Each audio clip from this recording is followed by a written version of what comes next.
Oh, what's up, y'all? A little bit of light reading because, being a bourbon boss is hard. You got to stay up to date on things. So, yeah, welcome back. Hopefully, you're here because you want to be a boss. Because that is what I'm going to show you right now.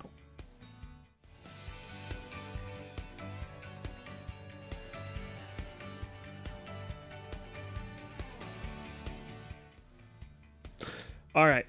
So, being a boss, it ain't easy, but somebody's got to do it. You know what I mean? Let's do it together. So, we got a few things on the list today. We're gonna keep it fresh. We're gonna keep it quick, and we are going to get it done. And you'll be a boss, so it's worth it. Hang in there. So, first thing we're gonna talk about today, y'all. We're gonna talk about some tasting. So, tasting, right? It's drinking whiskey. That's what you gotta do. That's what all the pros do. That's what you do because that's what you like, and that's how you be a boss.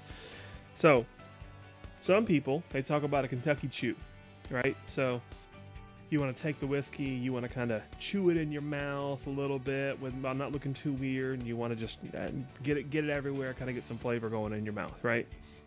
It's not a bad idea, but there's a better thing.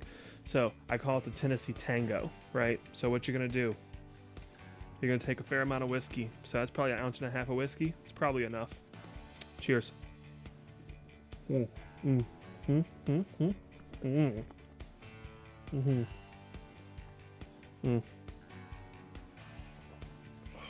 Oh, yeah. Oh, yeah. Yeah, then you down the hatch that shit. Yeah. So that is the Tennessee TANGO. You're going to put as much whiskey in your mouth as you can handle, which better be a lot. And you're going to shake it everywhere. Give it a nice SJ inside of your mouth. And you're going to thank me later. Cheers to that. Okay, so that's a tasting note for you. How about a smell note, right? So you want to get in there, really smell, right? Sometimes it's going to kind of burn out your nose. It happens to the best of us, even pros. I would never admit it, but it happens sometimes. People will tell you, like, smell your hand or your arm. See, I don't know if it's weird, but it's definitely weak. So I've got an upgrade on that. What you do? Oh yeah, get right down in there in the pit, right? If a little bit of you will reset your nose, a whole lot of you is gonna clear it right up. A little ode to Ethan, and you'll be smelling everything like a pro in no time. Do it. All right, so next we are gonna talk about some unopened bottles, right? And some of the things that people don't talk about. So, opening bottles is horrible. I don't know why people do it. Proven fact by economists is bottles lose 17,000% of their value. I just checked that number. 17,000% value loss immediately when you open them. It's like driving a car off the lot, except 17,000 times worse. It's awful. Don't open your bottles. Another thing, which is, this is where it really hurts. Bottles are 47 times cooler if they're unopened. Once you crack that tack strip, it's hard to be a boss with an open bottle. That's all I'm saying, right? So keep that in mind when you open the bottles, and I just recommend you don't. Just keep them closed. So then, okay. Next thing is closures, caps, screw tops, corks, all the fancy words that you want to talk about. It's how you keep the whiskey in the bottle, you know? That's what you do. So we all know some really awesome closures, right? Of course, Blanton's rule number 2, best packaging with the stag on top there. It's glorious.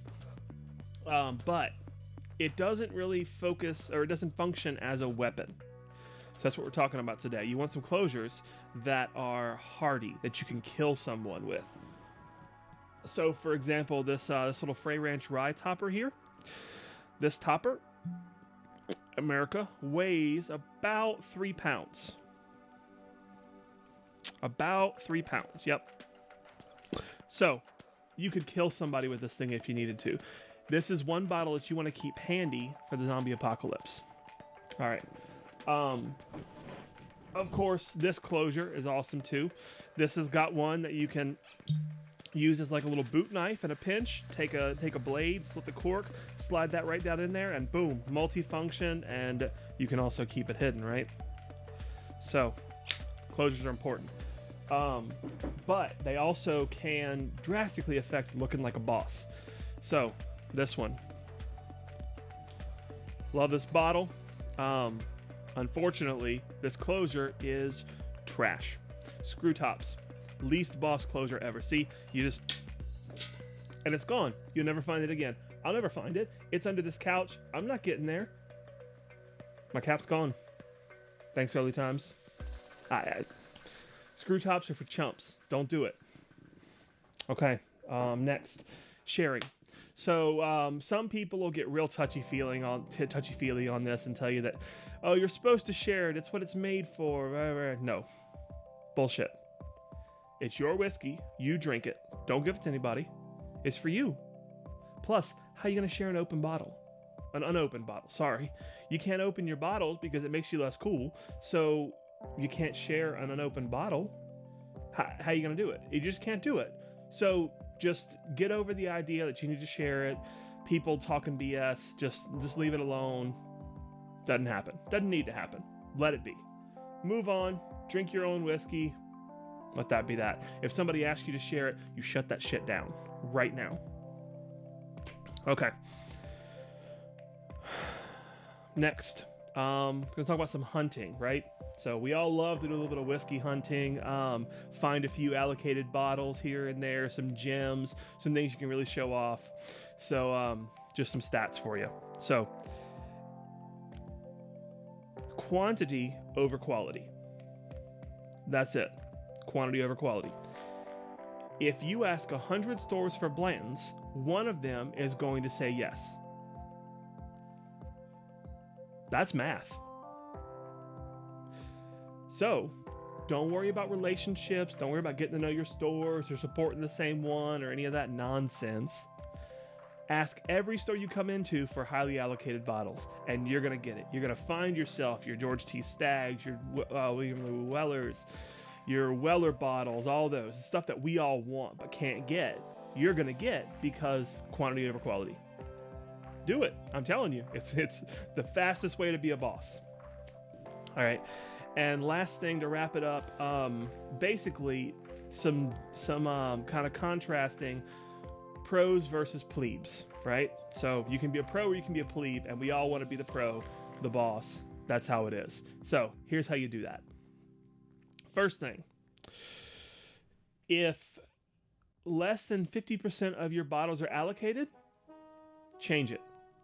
You need that number to be over 50% if you want to be a pro. That's right. That's it. Everything needs to be allocated. Everything, or as much as possible. Not everything, right? Because it can't always happen. But almost everything. Allocated bottles are nothing. Go for broke. Ask 100 stores and you'll get it, right? There you go. Next, when you do find those allocated bottles, take all the crotch shots. Every single one. And bonus points if you get your BMW logo and your watch in there with them. That's some real boss stuff right there. Watch. Just take those crotch shots, post them, and you'll see. Specifically, if you post more than 10 crotch shots a week, no one can argue with the fact that you're a boss. That's just it. You can look back, you can show quantitative evidence of you being a boss. They can't say a word. Okay, another one. If rare bottles show up at your door, that means you're a pro. You don't have to find the rare bottles. They just show up, right? They just show up magically on your front porch. Plebes, they have to go out there and hunt. They have to try. They have to do quantity over quality. They have to ask 100 stores. If you're a real pro, they just show up, right? That's what we all aspire for. And the last thing as far as pro versus plebe is if you're not sure what you are and you haven't figured out yet and you have to ask, then you're a plebe. So, sorry to say it, but that's just the reality. If you're going to be a boss, you're going to lose some friends along the way, and you only want to be associating with the pros. So, take your pick, right? All right, so there's a few ways, just a few. We got more. But there's just a few ways to make sure that you are being a bourbon boss and that you are being respected in this bourbon community. Because, If you ain't on top, you're on bottom. And if you ain't first, you're last. Thank you, Mr. Ricky Bobby. On that note, be a bourbon boss.